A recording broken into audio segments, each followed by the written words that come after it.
everybody here, and I'd like to welcome you on behalf of the Department of Asian Studies, not South Asian, in this particular moment. We are honored and pleased and proud to present Dr. Rupert Snell today, who's perhaps doing the only thing he hasn't done yet at UT, give a job title. So this requires a bit of explanation.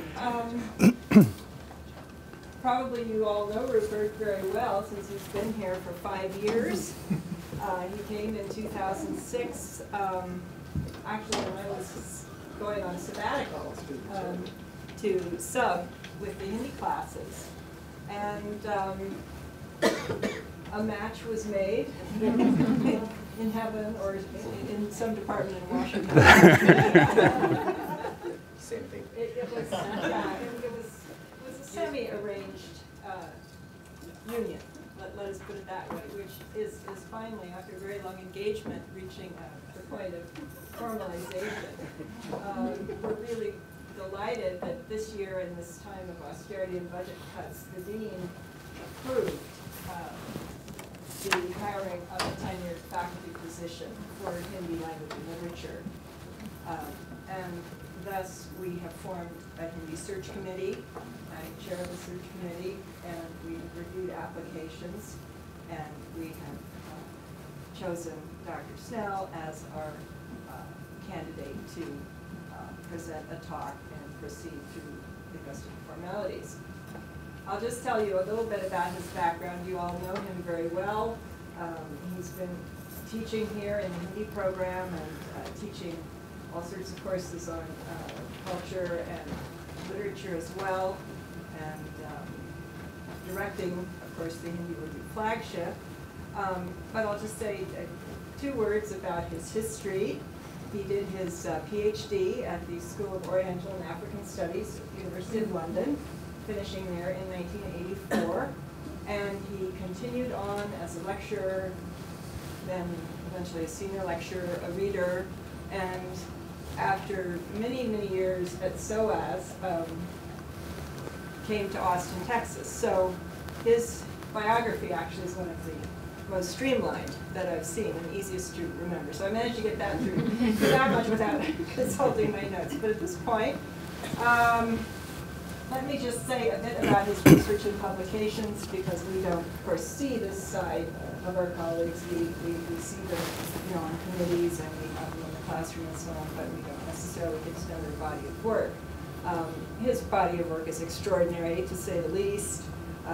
The numerous books that are in the UC catalog and the just innumerable articles fall into 4 main areas. The first would be pre-modern Hindi literature, especially the Bhakti corpus of the saint poets of North India.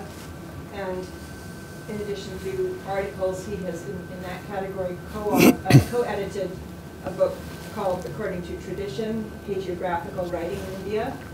He's edited the 84 hymns of Hita Harivansha and has prepared a Braj-Bhasha reader of the Hindi classical tradition. He's done as much work in modern Hindi as he has done in pre-modern, which is very unusual. And perhaps his best-known book in this category is his translation of the autobiography of Harivansha Bachchan. I don't know if you'll be speaking about that a little bit. I'll mention it. But that is part of this larger autobiography project. Perhaps also in this category belong 2 other co-edited volumes, one called Classics of Modern South Asian Literature, and a 3rd on Indian narrative. Another field that Rupert has developed and taught in and been very effective in terms of stimulating conversation, I think, in this department was the whole area of literary translation. And again, this kind of overlaps and intersects with his work on autobiography, so that we again have Bachchan's autobiography that he's done, but he's written on a number of aspects of translation, and of course done a great deal of it as well. And in the field of Hindi pedagogy, the 4th field, of course, there is his famous Hindi volume, the book called Hindi, in the Teach Yourself series, which has morphed into a number of kind of ancillary projects, including dictionary, sound disc, audio tapes, script book, edition in Spanish, and I don't know how many other languages. But in any event, his first-year course in Hindi has been extremely widely used and circulated, and is the foundation for Hindi pedagogy these days in the classroom. So it's of course no exaggeration to say that Rupert, satisfies in great measure all the things we're looking for in this appointment, and we're very happy to get an opportunity to listen to his current research that I don't think any of us have really heard before, and I personally am very eager to get that opportunity today. So we welcome Rupert Snell. Thank you.